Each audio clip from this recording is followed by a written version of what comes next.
Alrighty, people. It's Tommy with the Better Time LLC. The watch I'm going to talk to you about today is a 1956 Rolex. It's going to be a reference number 6224. Not all watches do the whole reference number thing. This is, and on some do. They're just difficult to get. Rolex makes it real easy. Everything's got a reference number. It's a very simple system. If you know the 6224, you know that it is a precision. And what that means, Rolex comes in a lot of different flavors. The one that most people are familiar with is the automatic movements. So they're called Oyster Perpetual. Oyster was always a reference to the case and just how sealed it was, right? Back in the day when people still called watches waterproof, right? Pre-70s. It was a really amazing waterproof case because of how they made the cases themselves. But these days, right, we say water resistant, but Oyster Perpetual was a reference to the fact that it perpetually winds as you move your wrist.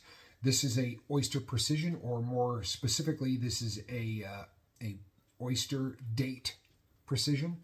So it very much kind of has the look of a date just, with the exception of the fact that you wind this. Now, still has the locking crown, so you're still going to screw that down for the waterproofness. When you start talking vintage and you're talking about something that is, say, 1956, Rolex makes a watch that is waterproof. You can go and have the thing pressure tested, and they'll remain waterproof basically forever. The way they build these things are really incredible, providing you have them tested from time to time and some rubber seals replaced as they start to get older. As a rule of thumb, I'm not trying to spend a whole lot of time underwater in anything vintage. I see no real hardship in taking it off when I jump in the shower. This is a watch that is perfect for the right individual. And the reason I say that is stuff built in the 50s is not as large as stuff that's built today. And we've really become accustomed to seeing alarm clocks on people's wrists. This is a Calatrava-sized watch for all intents and purposes, very much like the...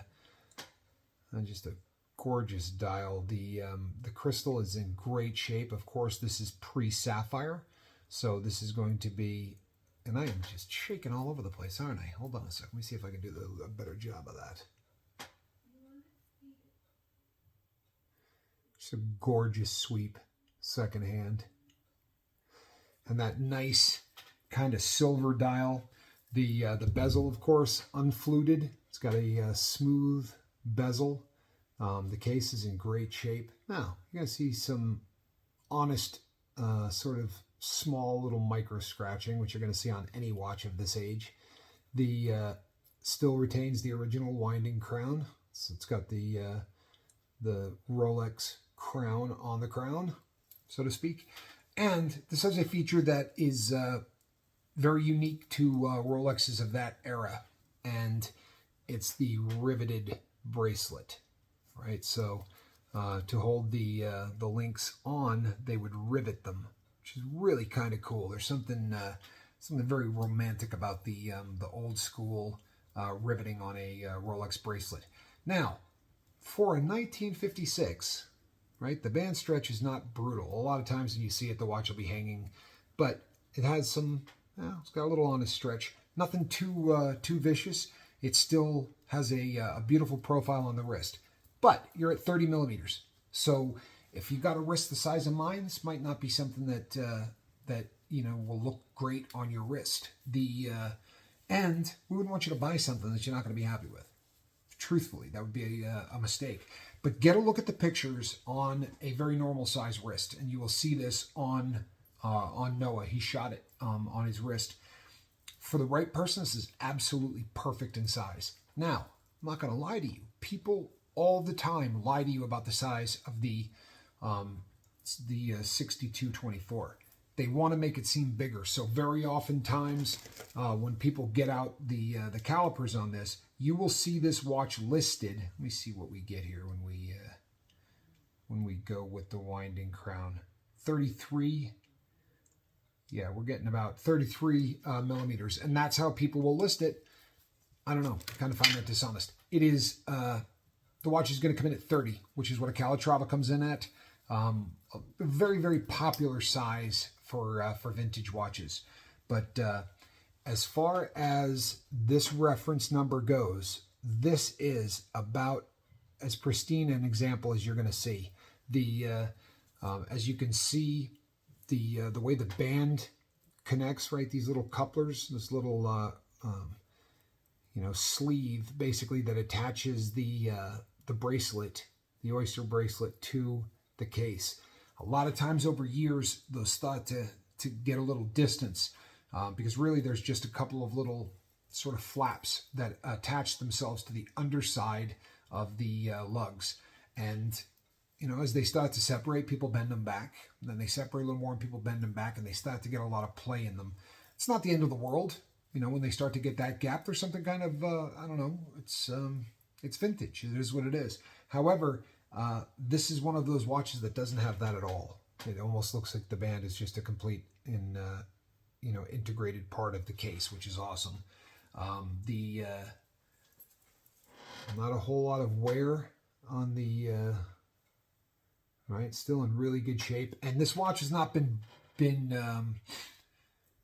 it's managed to retain its lines over the years.